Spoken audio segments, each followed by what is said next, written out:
जन टॉक्स हिंदी में आप सबका स्वागत है। आज हम एक ऐसी हालिया घटना पर बात करेंगे जिसने सुरक्षा और रणनीति के गलियारों में काफी हलचल मचा दी है। हम बात कर रहे हैं ऑपरेशन सिंदूर की। ये भारत की वो सैन्य कार्रवाई थी जो अप्रैल 2025 में पहलगाम में एक बहुत ही दर्दनाक आतंकी हमला हुआ था, उसके बाद की गई थी। हमारा इरादा ये है कि जो भी जानकारी उपलब्ध है उसके आधार पर इस ऑपरेशन के पीछे की कहानी क्या है, इसकी रणनीति, इसका अमल और फिर इसका असर क्या हुआ, उसे परत दर परत समझने की कोशिश करें। चलिए इस गंभीर विषय के तह तक चलते हैं। तो शुरुआत करते हैं उस घटना से जिसने इस पूरे घटनाक्रम को एक तरह से जन्म दिया। 22 अप्रैल 2025 पहलगाम, वहां पर्यटकों पर हमला हुआ जिसमें 26 बेगुनाह लोगों की जान चली गई और भारतीय खुफिया एजेंसियों ने उन्होंने इसके तार सीधे पाकिस्तान और पीओके में जो आतंकी गुट बैठे हैं उनसे जोड़े। जी बिल्कुल। और ये भी बात सामने आई कथित तौर पर कि उन्हें वहां की व्यवस्था से भी मदद मिल रही थी। हाँ। और इसी के फौरन बाद 7 मई 2025 की सुबह भारत ने ऑपरेशन सिंदूर लॉन्च कर दिया। और ये कोई छोटी मोटी कार्रवाई नहीं थी। बिल्कुल नहीं। पाकिस्तान और पीओके दोनों जगह मिलाकर कुल 9 आतंकी ठिकानों को निशाना बनाया गया। 4 पाकिस्तान में, 5 पीओके में। 9 ठिकाने। हाँ, 9। और खास बात ये थी कि हमला बहुत ही सधा हुआ था, मतलब कोऑर्डिनेटेड। इसमें मिसाइलें जैसे ब्रह्मोस, फिर रफाल जैसे लड़ाकू विमानों से हवाई हमले हुए, तोपखाने का इस्तेमाल हुआ और हाँ, स्काई स्ट्राइकर जैसे लॉइटरिंग म्यूनिशंस भी। अच्छा, ये लॉइटरिंग म्यूनिशन ये क्या होते हैं, थोड़ा बताएंगे? जी, ये वो ड्रोन्स होते हैं जो लक्ष्य के ऊपर जाकर काफी देर तक मंडरा सकते हैं, सही मौके का इंतजार करते हैं और फिर एकदम सटीक हमला करते हैं। समझ गया। तो ये जो 9 ठिकाने थे, ये कौन कौन से थे और इन्हीं क्यों चुना गया? कोई खास वजह? हाँ बिल्कुल, इनका चुनाव बहुत सोच समझ कर किया गया था। इनमें देखिए, बहावलपुर में जैश ए मोहम्मद का हेडक्वार्टर था, मरकज सुभान अल्लाह।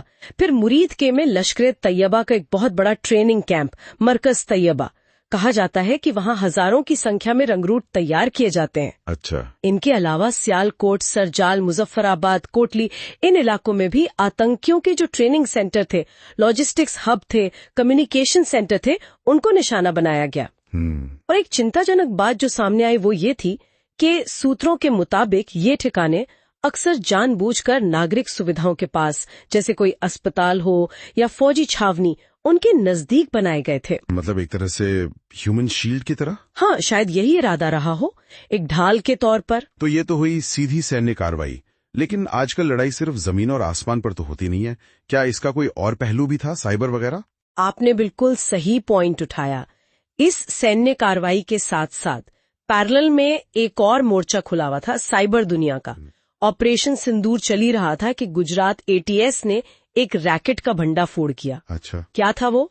उसमें एक किशोर और उसके कुछ साथी शामिल थे और इन्होंने क्या किया कि 50 से ज्यादा भारतीय सरकारी वेबसाइटों पर डीडॉस हमले किए। डीडॉस मतलब?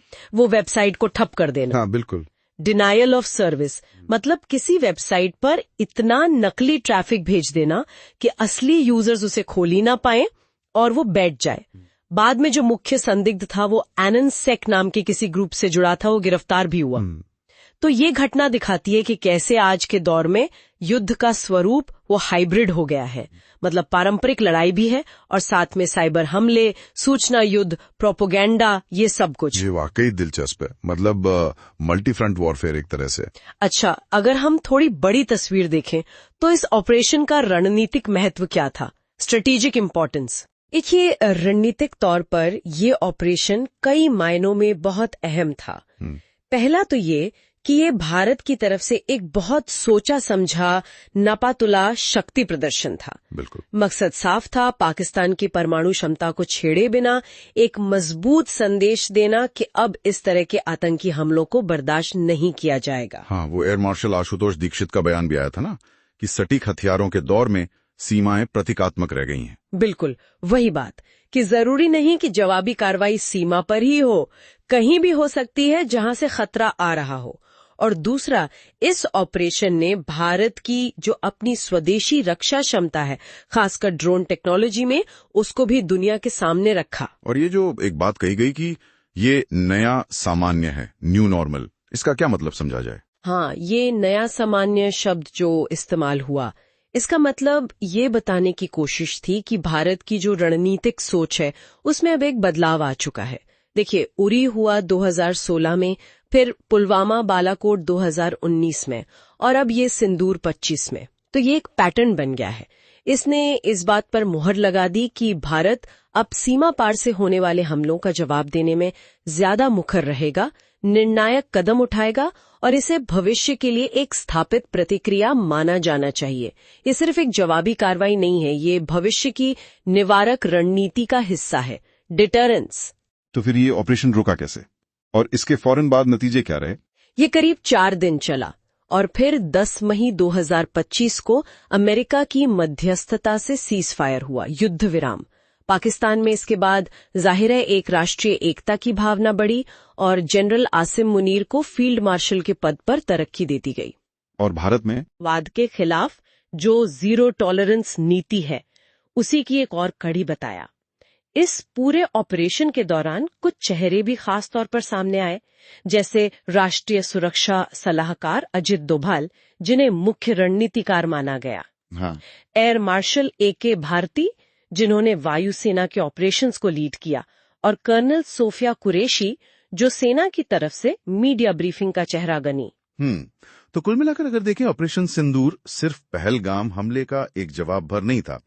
ये भारत की बदलती हुई रक्षा और विदेश नीति का एक महत्वपूर्ण संकेत है। ज्यादा सटीक, ज्यादा तकनीक पर आधारित, बहुआयामी, मतलब सैन्य, साइबर, सूचना, सब कुछ, और परमाणु शक्ति वाले पड़ोसी के साथ भी जोखिम उठाने की क्षमता का प्रदर्शन। हाँ, बिल्कुल सही। ये निश्चित रूप से सोचने पर मजबूर करता है। अब आगे देखने वाली बात ये होगी कि पाकिस्तान इस नए सामान्य पर कैसे प्रतिक्रिया देता है। क्या तनाव कम करने के रास्ते खोजे जाएंगे या फिर टकराव के नए तरीके सामने आएंगे? भारत अगली पीढ़ी की युद्ध तकनीकों में, जैसे AI है, ड्रोन स्वॉर्म्स है, साइबर सुरक्षा है, इसमें कितना और कैसे निवेश करता है, और ये जो सीमा पास साइबर गतिविधियां हैं वो किस दिशा में बढ़ती हैं? ये सवाल वाकई बहुत अहम है और इनका जवाब ही शायद आने वाले वक्त में दक्षिण एशिया की भू राजनीति को आकार देगा। इस ऑपरेशन सिंदूर पर लोगों की क्या सोच है? क्या ये वाकई एक नया सामान्य की शुरुआत है? अपने विचार नीचे कमेंट्स में जरूर साझा करें। जीन टॉक्स हिंदी को सब्सक्राइब करना ना भूलें और हमेशा की तरह जानने की इच्छा बनाए रखें। धन्यवाद।